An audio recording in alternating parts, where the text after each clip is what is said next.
Okay, welcome everybody to the October Transition Roundup. Appreciate you all joining us. With us today, we have some guest speakers. Dave Halverson is with the Transition Services Liaison Project, and he's going to take over the controls here in a little bit. We also have Kate Deedy with the Transition Project, and Kate covers the northeast part of our state for us. And today, if you notice on the screen, we have a picture of Bev Peterson in the middle that was receiving an award today for transition services in South Dakota, outstanding transition services in South Dakota. And we're just so happy to have her on our team. But because she was in Pierre today, she's probably driving back with her family, so we probably won't get to see her today. But anyway, also with us, or not with us, but on maternity leave is Maya Gillen, who works out of the Mitchell area and covers kind of south central part of the state for the project. My name's Dan Rounds, and I coordinate the project, and I work out of Pierre and cover some schools in the central part of the state. Today, Dave's going to go over a little bit about what we're up to today and show you some information on our website and as far as some of our upcoming events. So I'm going to turn it over to Dave. Go ahead, Dave. Okay, and I think we could maybe bump a slide there, Dan. Okay. So just kind of a quick overview of what we're going to be looking at today. As Dan mentioned, we'll talk a little bit about some of our upcoming events and training. And then we are fortunate to have two participants from the Youth Leadership Forum with us today to talk a little bit about their experiences. And we're hoping to encourage you as teachers, counselors, and other roles you may play to encourage your students to apply for the Youth Leadership Forum. And applications can be found on our website. We'll look at some information there as well. And we're also going to hear from Kara Schweitzer, who's with the Office of Career and Technical Education. And there's lots of carryover between what CTE provides and what the expectations are for special education and transition services. So we want to take advantage of Kara's knowledge and to help us look at some places where we can collaborate and use some of those resources. Let's see.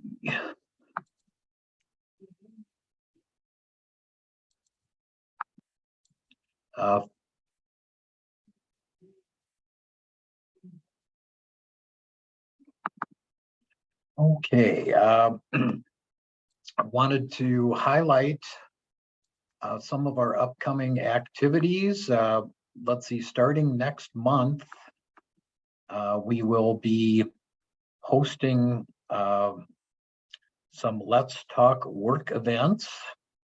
And those are going to be held in various locations around the state. Let's see, starting on, let's see, it would be the 10th of November. We will have one at the Rapid City Monument.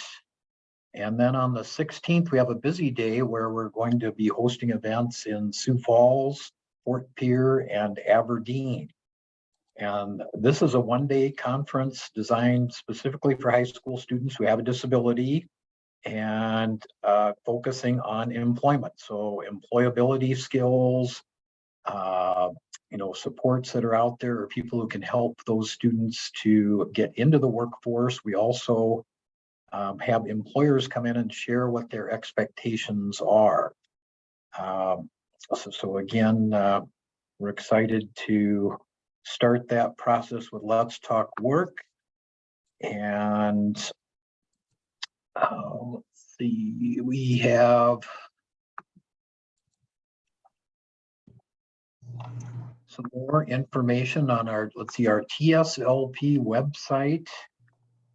If you go to the events tab, and I'll share what I'm looking at here with you. If we go to the Let's Talk Work tab, And Dan, are we seeing the flyers there for the conferences? Or let's see, let's look at the, okay. Yep, we see your screen, Dave, so there's a Okay. Let's Talk Work flyer. All right. So here's information for the one in Rapid City. And again, there is information for the other ones as well. Let's see, let's take a quick look at Sioux Falls. You can see that we kind of used a similar format this year, but there's sign up information for whichever part of the state you're in. Also working with some of our reservation folks or the tribal voc rehab people, and looking at doing a similar activity. And I think we're looking kind of at March when we're thinking that there'll be more things open and that COVID will be a little bit further behind us, and to have similar events at that time. Let's see, another thing that we're focusing on, I guess today, would be the Youth Leadership Forum. And see if I can get to that event. Okay. It's up at top on the top, Dave. There we go. Right there you go. Okay. And so let's see, we have delegate applications due December 23rd. And for those folks who are interested in being an assistant team leader or team leader, those are due November 18th. You can find these applications. Again, we're on the TSLP website, and a variety of resources. And there's some videos that we'll take a quick look at a little bit later in our program. And I think those are the main things that I wanted to cover here. Dan, did we want to maybe mention the Summer Institute too? I guess that is coming up in July. So for those of you who are interested in a 2-day immersion in transition, we're going to be at Cedar Shores the 12th and 13th, and we'd encourage you to come join us and find out a little bit more about transition. I think this past year we had several people from different districts who were there, maybe as a part of a district team, and where they were thinking about making some changes or maybe some improvements in their transition programming. And I think most of them found that Summer Institute as a valuable tool and valuable resources with sharing with other teachers, other districts, some ideas on developing some good quality plans. And Dan, I think we're good for sharing information right now. Maybe we can talk a little bit about the Youth Leadership Forum, and then have Serenity and Alyssa talk a little bit also. Let's see, you're gonna come back to our screen. I think we got one more slide here.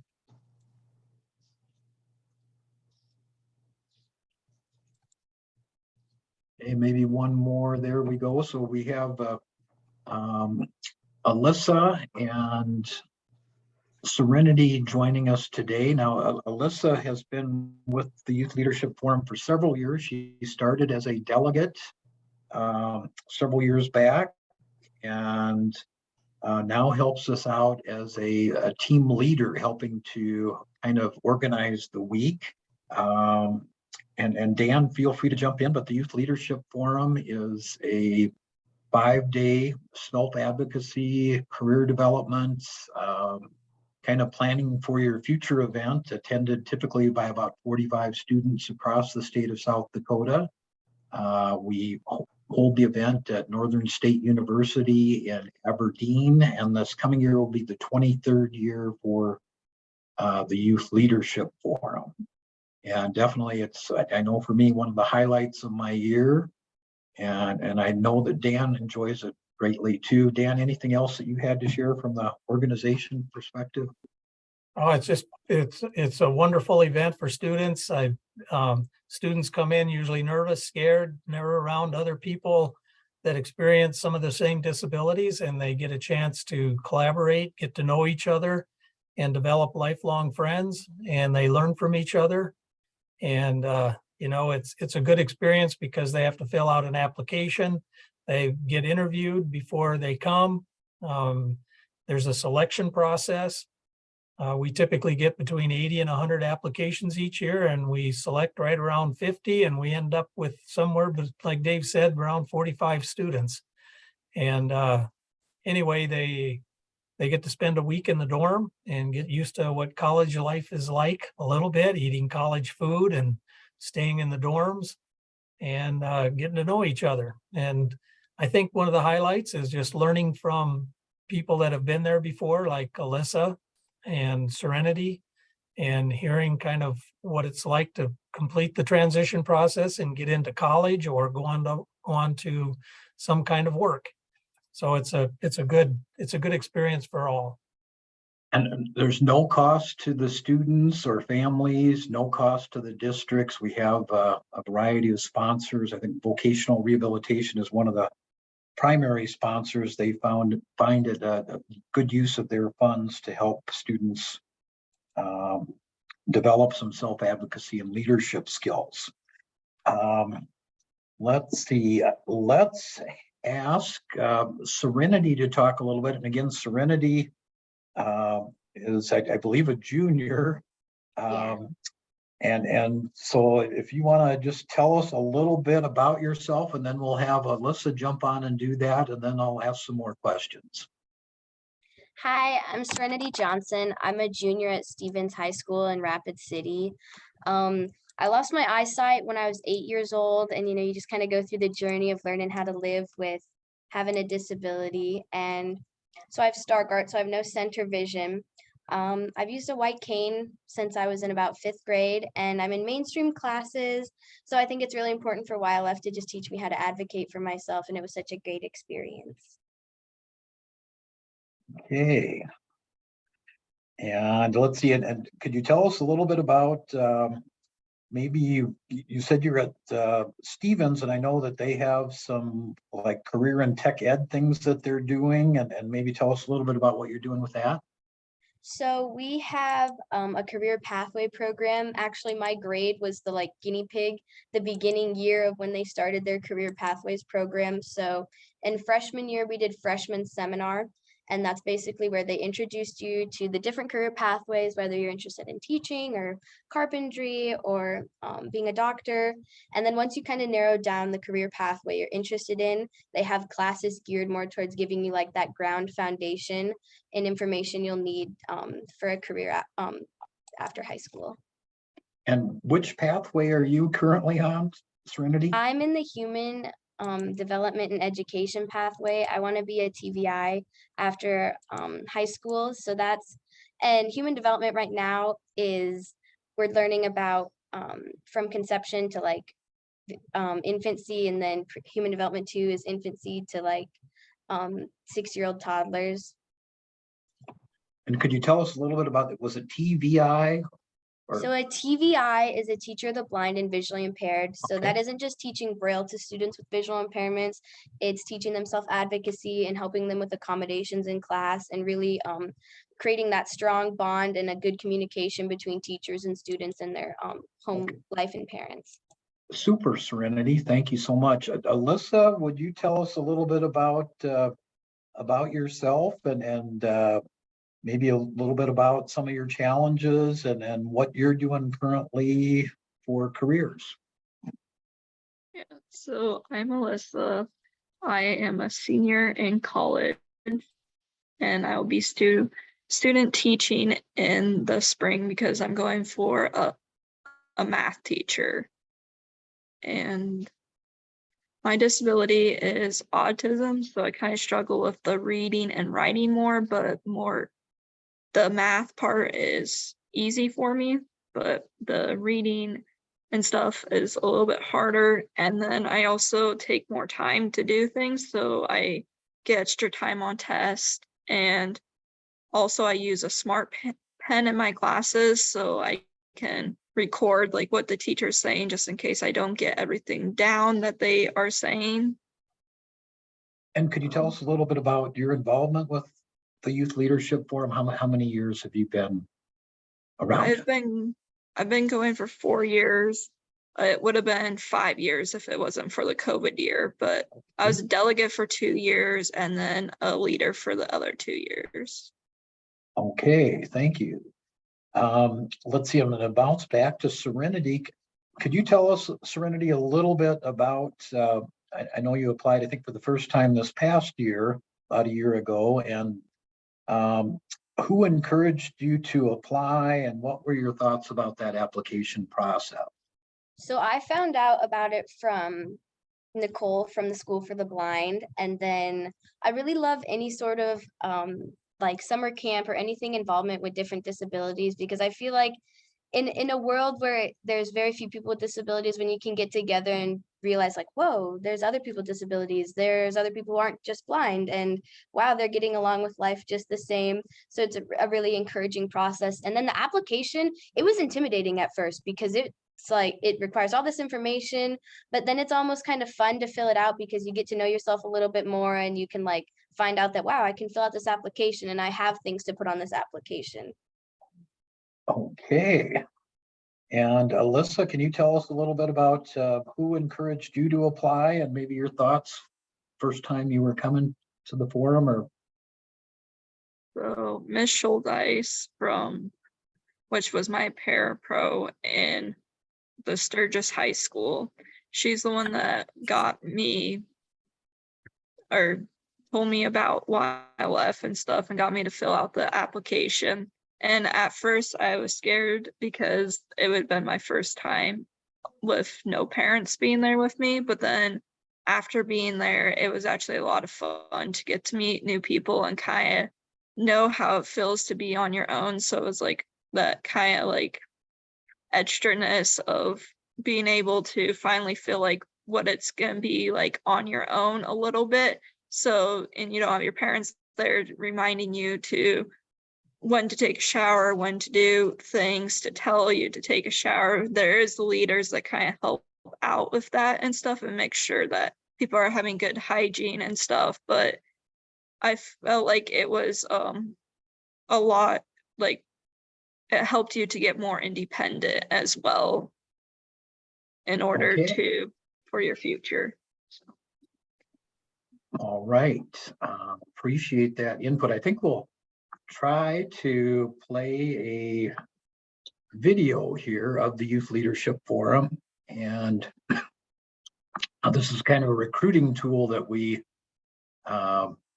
use or encourage, students to take a look at our page here on the Youth Leadership Forum. Again, we have the applications there, document where you can learn more about the Youth Leadership Forum, frequently asked questions, and we also have some videos that are available.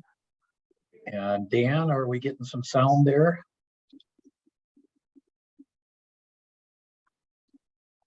Nothing at this point. Okay. Well, shoot.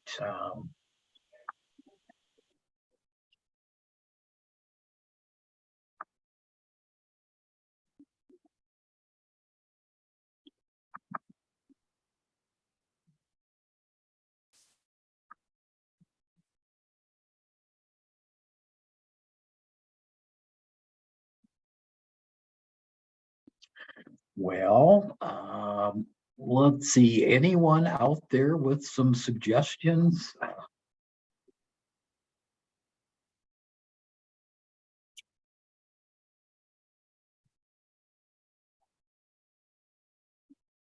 Does it work if you share screen and then go to it? I'm not sure if that would work or not. All right, we will. I think we had that shared over.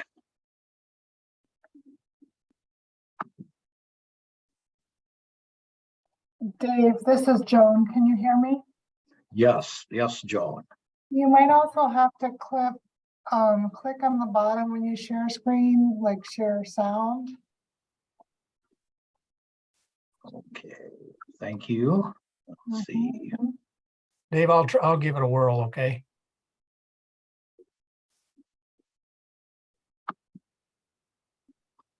And let's see, I am not finding, let's see, is it under the share screen? Joan, would you be willing to, Are you seeing my screen? yes, Okay.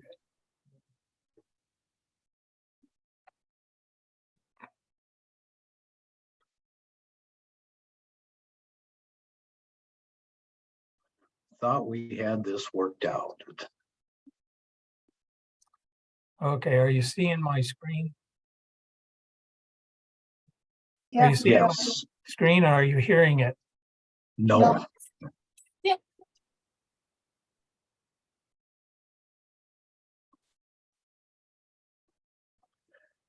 Joan, would you be willing to give this a try?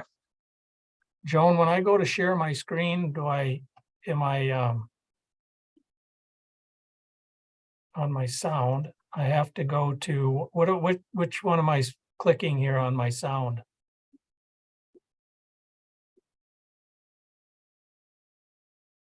When you go to share screen, there's a little check mark box that you have to click that says share sound as well. So you can't do it after you share it. You have to do it before you Okay. share it. Well, we'll try it again. Stop share, and now we're gonna share. And it says, I have nothing about on my share screen that has anything to do with that. on the very bottom left-hand corner, when you have that share screen, does it say share sound or optimize for video clip? Nope. Okay, I think I found I it. do. Let me try it. I'm gonna stop share. I think I may have found it here. Okay, I also found it if it doesn't work.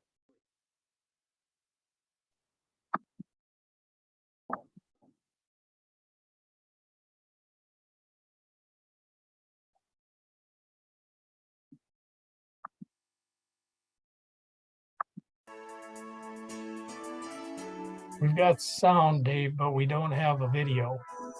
Right, we're seeing the YLF Facebook page.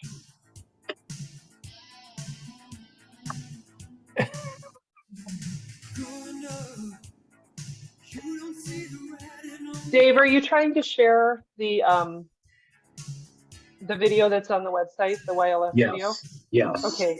Do you want me to give it a shot? Yep. Sure. I think you need to stop yours before I can do mine. Okay.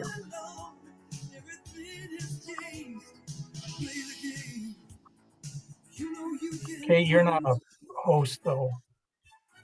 I think I can share the video, but I have to wait until Dave stops sharing before I can share, because I was thinking with it a second ago. You're not a host, Okay. and there's no way to make you a host. Okay, well, I guess we're gonna move on. apologize. Yep. Yes, yes. It is on the website. Oh, Okay. Let's see. So Serenity, if I could ask you a little bit about why you think our audience should encourage their students to apply for the Youth Leadership Forum. What are some benefits that they might be able to get?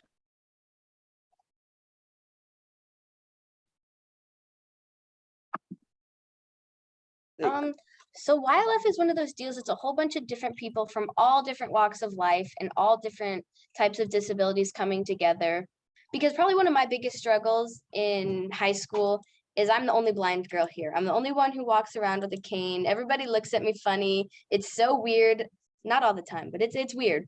And so when you come together with all these different kids and it's all about like empowering you to be like a self-advocate and be independent, and you're seeing all these other kids do it, it really empowers you to be like, oh, I can do this too. I can go into the real world and I can do this. And even more so with like the team leaders and the mentors, hearing my favorite thing, I love hearing like awesome, super famous people with disability stories, but I really love like everyday, like whether you work at a grocery store or you're going to college to be a math teacher, like everyday people with disabilities who are just learning how to function with life. And it's so empowering to be around all those different people, just to have that like support group and people to like bounce ideas back off of. Wow, wow. Okay, thank you. And Alyssa, any words of advice to the teachers and counselors out there? Why should they refer their students to apply? So I feel like it's a good opportunity to meet others with disabilities as well, like Serenity said. But I also feel like you can be yourself there. And so you get to be more of yourself and you don't have to try to hide your disability from others or anything. And you can just kind of be yourself, be who you are, and no one's there to judge you for who you are. And everyone accepts everyone there. And so it's just a very good community for students with disabilities, I feel. Okay, well, thank you. Let's maybe open it up to a few questions. Do we have any questions from our audience for Alyssa or for Serenity, or both?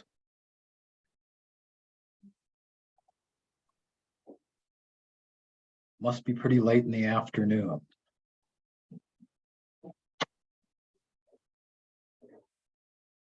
Well, let's see. Thank you so much, ladies. I don't have a question, but I have a comment. Okay, great. I really appreciate hearing Alyssa and Serenity talk about their stories. And you're both very great at sharing about yourselves. So that's what we're hoping our students do. So it's really cool that you guys got to share that with us. So thank you. I want to just piggyback onto that and introduce myself. I am from the Crazier School. I am the transition specialist working with our high school students. And ladies, I'm really proud of you. Keep up the good work. And thank you so much for everything. You guys are just rock stars. You got this. So we appreciate you. So thank you for doing everything that you do, you know, and not holding back. So that's what's important. So thank you. Thank you again, Alyssa and Serenity, for being so brave and being so well-spoken. Coming from you, it means a lot more than coming from me or Dan, for sure. So thank you again. I think we'll move on to our next presentation group. And I see that we have, in addition to Kara Schweitzer, we have some other folks from Career and Technical Education on, Andrea Albright, and she is kind of the support person for our school counselors and lots of things with careers. Let's see, I think Stacy Larson, and not sure exactly what Stacy does, but maybe she'll tell us. And then also, I saw that we have Megan Tatum, who is kind of our expert on Zello and SD My Life. But with that, maybe we'll turn things over to Kara. She's kind of our main presenter, and go from here. Okay, I am going to try to share my screen. Hoping that works here. Just a minute, Kara. I'm having a hard time getting other people to be co-hosts. So Dave, I don't you think have to- you have to, Dan. I think she can share her screen because Okay. I'm pretty sure I was able to share. Oh, Let her okay. try it and see what happens. I did email it to you in case I can't, but I believe I should be able to here. So,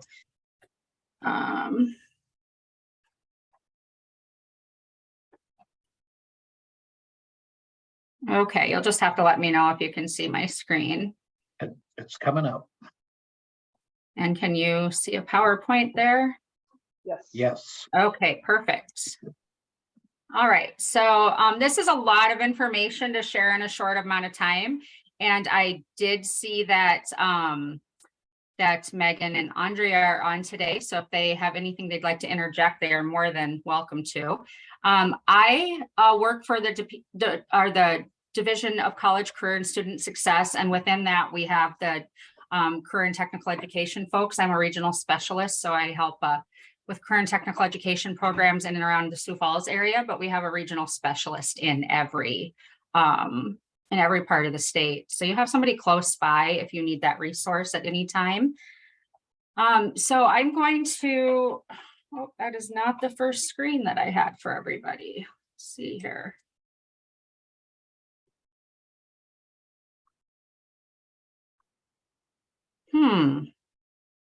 It's skipping my slides. That's interesting. Sorry about that. I'm gonna close it and open it again, or maybe we'll just do it this way. All right, can everybody still see that? I know it's a little bit smaller, my apologies. Yes.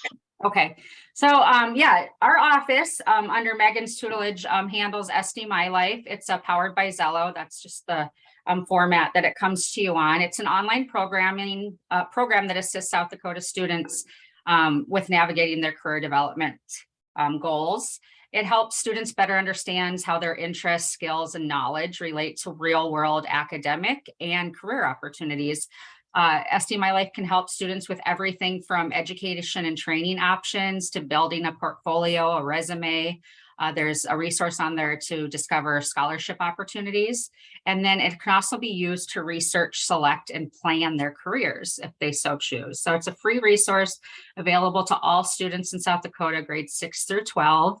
To get access, you simply need to use your K-12 email credentials or talk to your teacher or counselor or some contact at your school that generally takes care of that. So that's how you, yeah, go ahead. Oh, let's see. So with our tie-in with transition, we're required to do age-appropriate transition assessments to help students identify their measurable post-secondary goals. So this is an excellent tool for doing that. Yeah, it really steps just right from kind of one level to the next and builds on everything that you've already done. So yeah, it's a wonderful resource and it's free.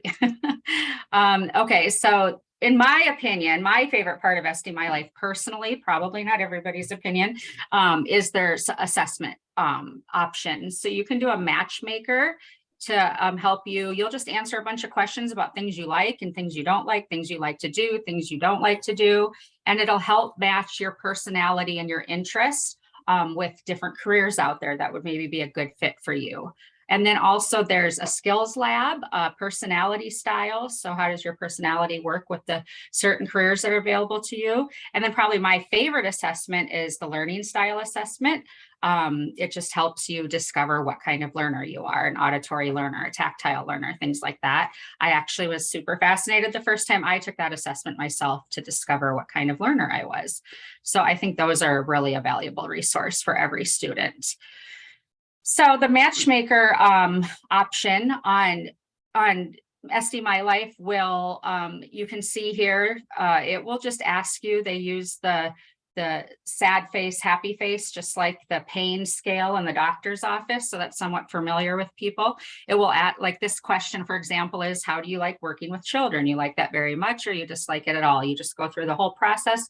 You answer what seems to be these random questions, but when you're done, it'll give you a list of careers at the bottom here. It gave myself a list of careers that my personality fits with. So cartoonist, lobbyist, historian, archivist, archaeologist. So obviously I think I like history or something.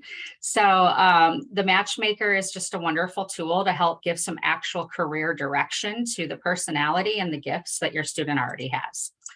So same with personality style, you will match up with, they'll ask you questions or things that you like to do, essentially activities, and you'll say whether you like it a little bit, not at all, and so on. And when you're done, it'll give you a personality style that is a good fit for you, and then matching careers. And then we have the skills lab, like I mentioned, same thing. This one uses like to how you understand new information and things like that. And then you can, like, do you always understand that information or never, based on whatever parameter they're asking you about.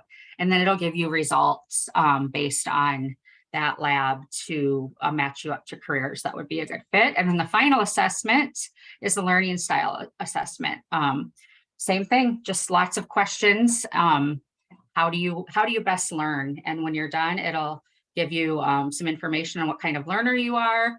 And there's some really interesting results. It can maybe help with studying. Are you the type of person who needs to write something down in your own handwriting to process it? Things like that. It's really helpful, just really for anybody to discover how best they retain information. So, and then also, yes, go ahead. Can I jump in for just a minute? Okay, so Yes, in please. addition to being a great transition assessment, there's another requirement with our transition planning process where we identify services or activities.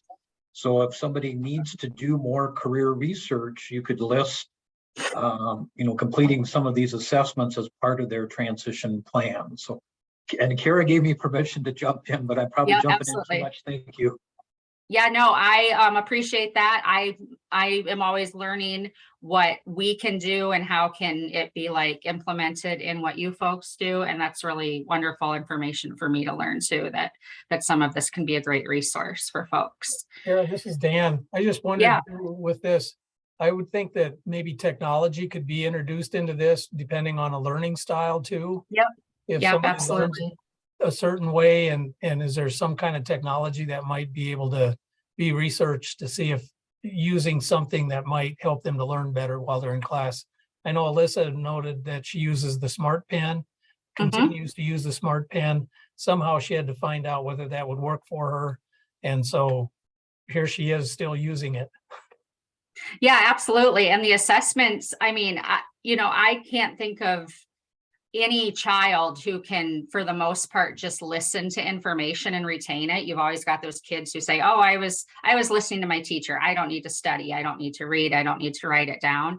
Almost every person, I think, who takes this learning style assessment probably finds out something new about themselves. So it's really valuable just to find out what the best way is for you to collect that information and be able to regurgitate it. So. And then the next step in SD My Life is exploration. So you've done all the assessments. It's kind of directed you in what career maybe you could be focusing on. And then it'll tell you how to get there. There's over 500 careers listed. You can do research on them and find out what's involved, like what hours would I have to work? What conditions would I have to work in? What education do I need? What kind of training or certificate do I need to participate in this career? And then you can look up information over 3,500 colleges, technical schools, etc., and over 1,400 majors you can research on SD My Life.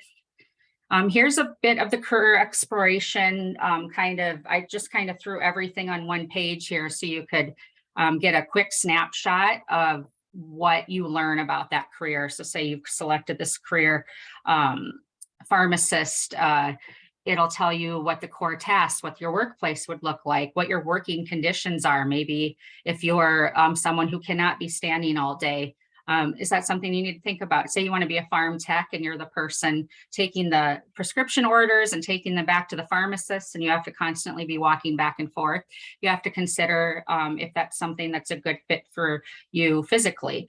So it just kind of gives an overview of things that people don't always think about when they're thinking about careers that might be of interest. And then I also love this little tip about the demand. It'll tell you, gosh, if I'm really, really interested in something, but 3 years from now, nobody's going to be looking for that type of employee, maybe I should consider something else. So Kara, it's my turn to interrupt you. And I think this feeds in very well. There's a question in the chat. It says, does it take into consideration any barriers a student might have?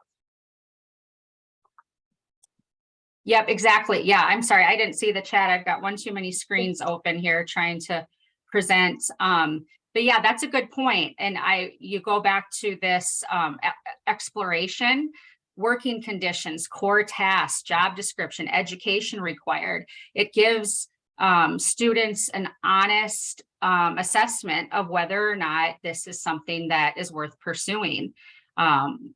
everything's worth pursuing, but is it going to be realistic? Is it going to fit with the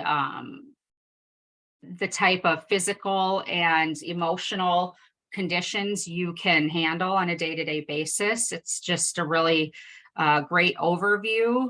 I mean, somebody might want to say, I want to be I'm trying to think of it, a surveyor. I know my son's interested in the surveying program out at Southeast Tech, and they're on their feet all day. They're out in every condition. It doesn't matter if it's 30 below or 105. Can they tolerate the heat? Like, it just tells you all those things you don't think about. And so that's a really valuable resource for every kind of student. And Kara, I think maybe the question might have been directed, I'm not sure when it came in, but maybe with the taking the assessment process. So there might be some situations where somebody might need the help of Oh, yep. Okay, I get what you're saying. Yeah, some an sort of aid or something like that. an aid. Yep, while they're Yep. doing the assessments. Yeah, absolutely. To They're, make- for the most part, they're relatively simple, but just getting started, finding someone to sit with the student and help them get started, and maybe even just evaluating which assessment's the best fit for this student to get started And with. That's even the same with some of the transition assessments, the things that are labeled specific for transition, where there may need to be some assistance to help the student to benefit. And Yeah. you know, Well, there that's was the a- really nice thing about SD My Life too, is that it's really, it really just depends on what student is using it. The value is really personalized towards whatever student is using it. And it's really nice too, because you, almost anybody at school, a counselor, an aide, anybody can help a student log in, because generally all they need is their K-12 email and password. And then anybody can help them kind of navigate and get started as well. It doesn't require some special login from an administrator or something like that. So, okay, so we're back to career exploration. Yep, it'll just, like I said, this just is more results from those assessments. And then also we have facts from every college, technical school in the, I mean, just, it's the resources there are vast as well. Really, really valuable information from a student standpoint. How much is this going to cost? You know, the students are going to have to figure out if they have the resources available for it, financial aid that's available. Is being on a big campus, is this campus just too big for my student? Is this just too many people and too overwhelming? Does your student need to be on a higher learning campus where there's a little bit more one-on-one, you know, a professor to student ratio, things like that? You can kind of dig deep, and instead of going on all the different college websites or all the different technical school websites, you can find it all in one place and just kind of see what kind of environment is best for your student. So that was a really quick overview of SD My Life. I know I talked really fast. I want to give everybody else time. So that was just SD My Life, and really, really quickly, an additional career exploration resource is South Dakota Career Launch. That is run through the South Dakota Department of Labor and Regulation.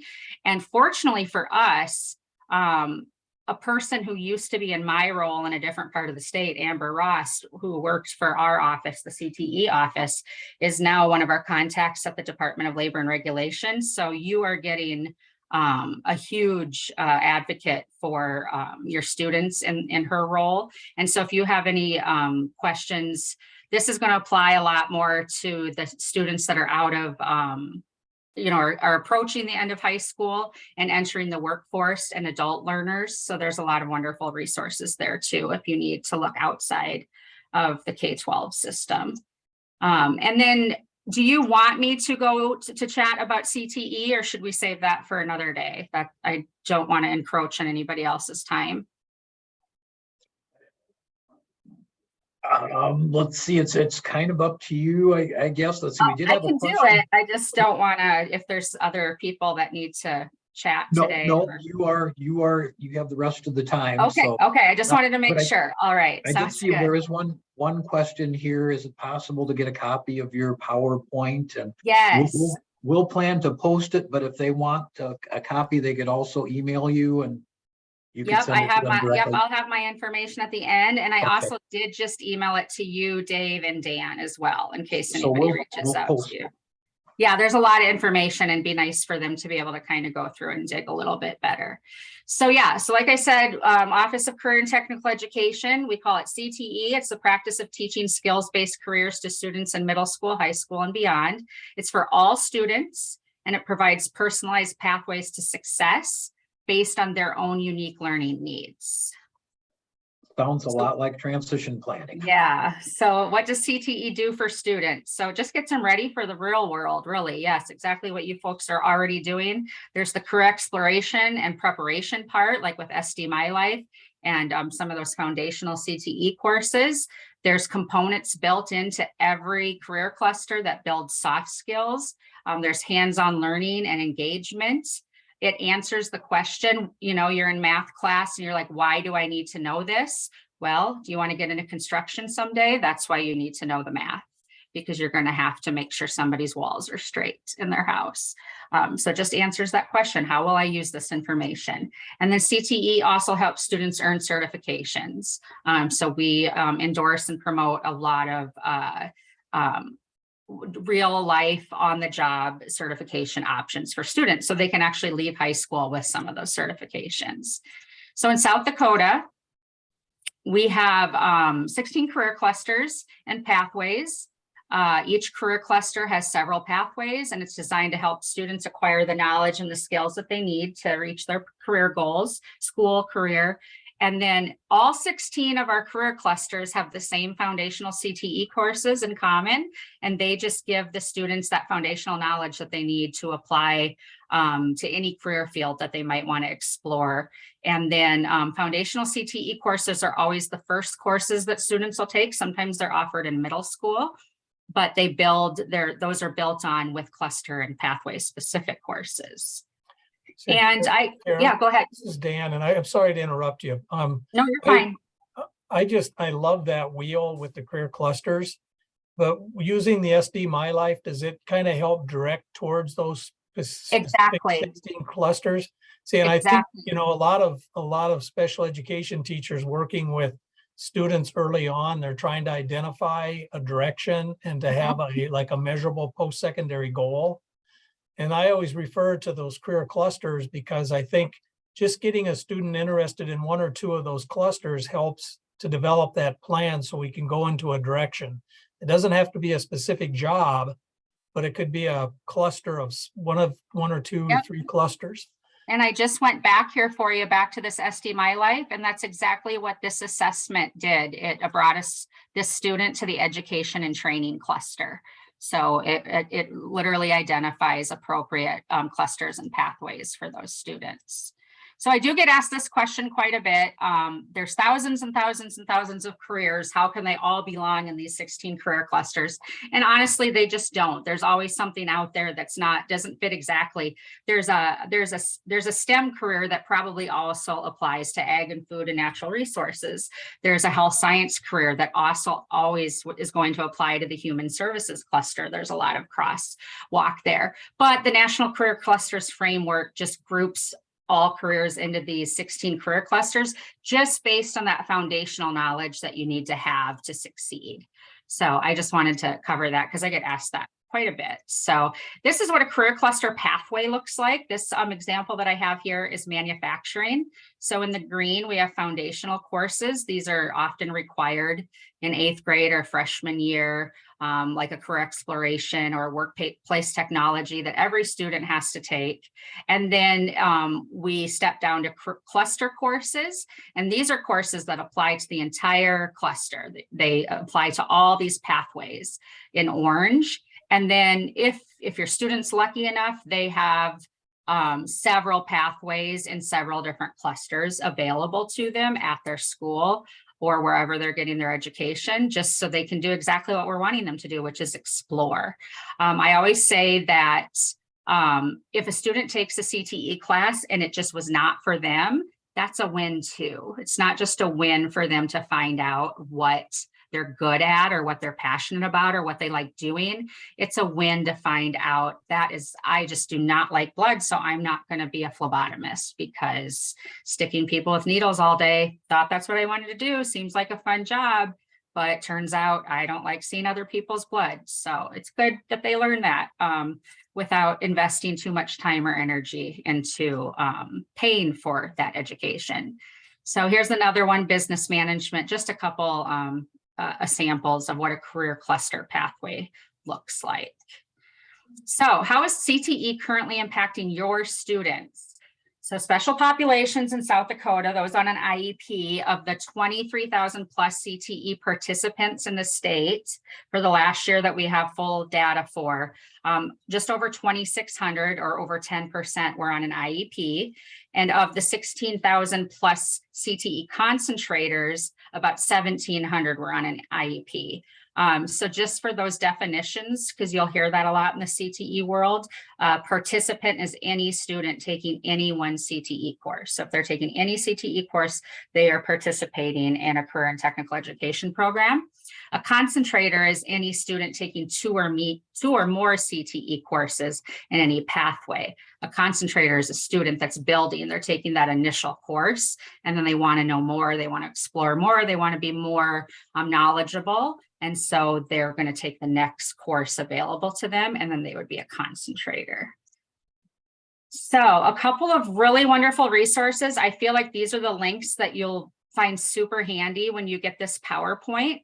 South Dakota has our report card, and I'm sure many of you are familiar with this, and others have never ventured on here, but I'm just going to show you really quick, because you can find all the information for your special populations and what students in any specific district. I'm just going to use an example here. I'm just going to type in Hoven.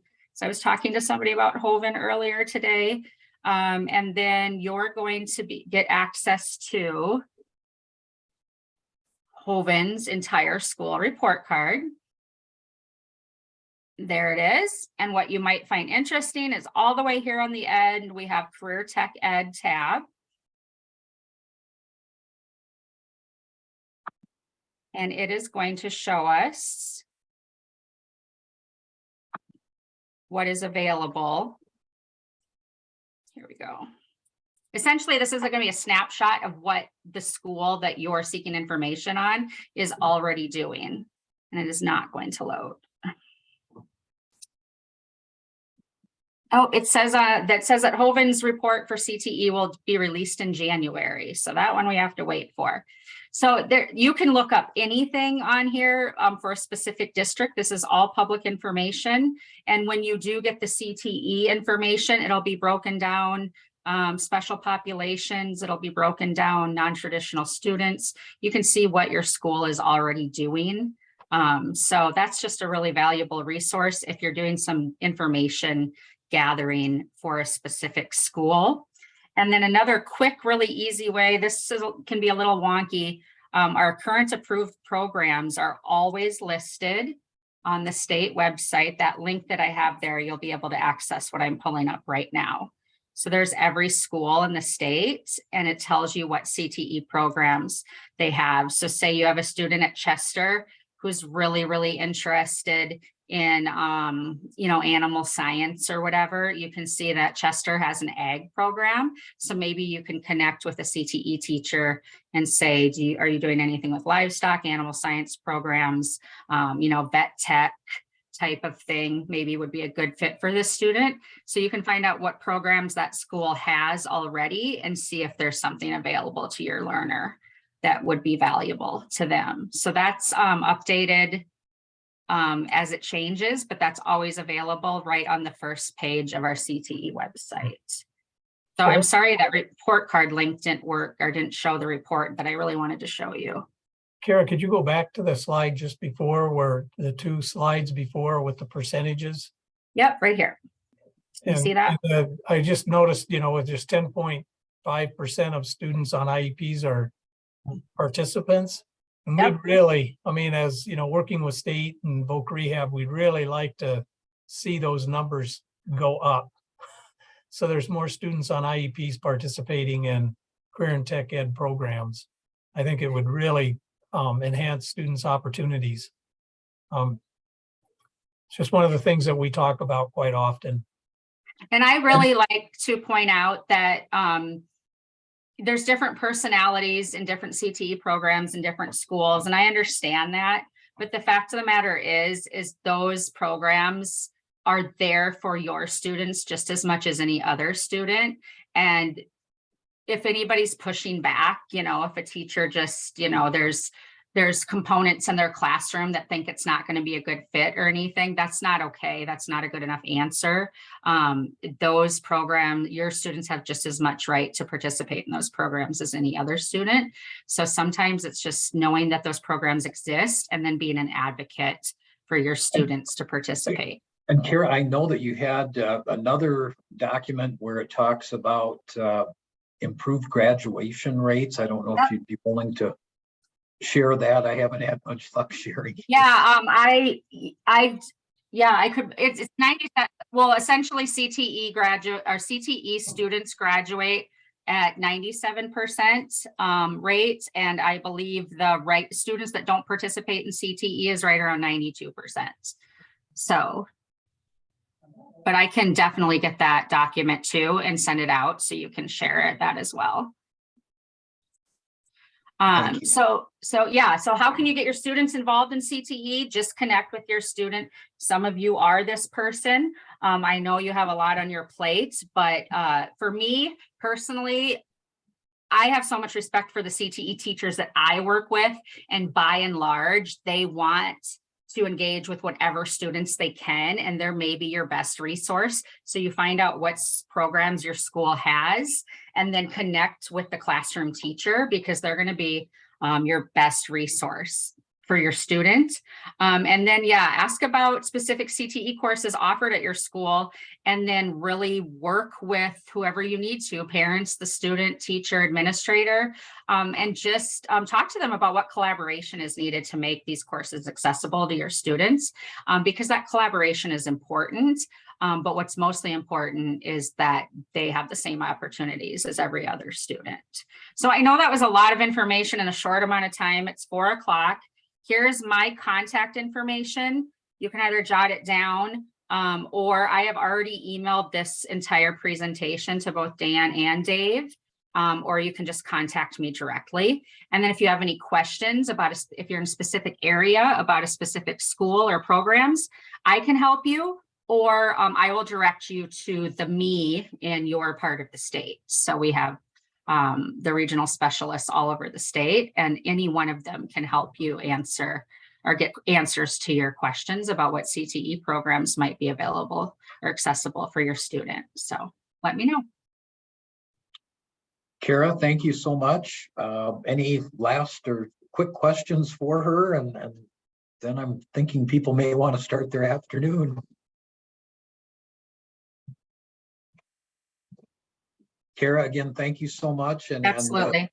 Personally, I know that you are very much interested in the special populations, which includes special education, as are many other of your co-workers at Career and Tech Ed. So yes, there are people out there who will help you to get your students involved. Dan and I also are happy to work with you, or Kate. So again, thank you so much. Have a great day, everybody. Thank you, Kara, and thanks, Serenity and Alyssa. They're not on anymore, but we just want to remind everybody too that our next roundup is going to be on January 25th. And we'll have that information emailed out prior to that event. So hopefully in January, but we won't do one in November or December. January 25th will be the next one.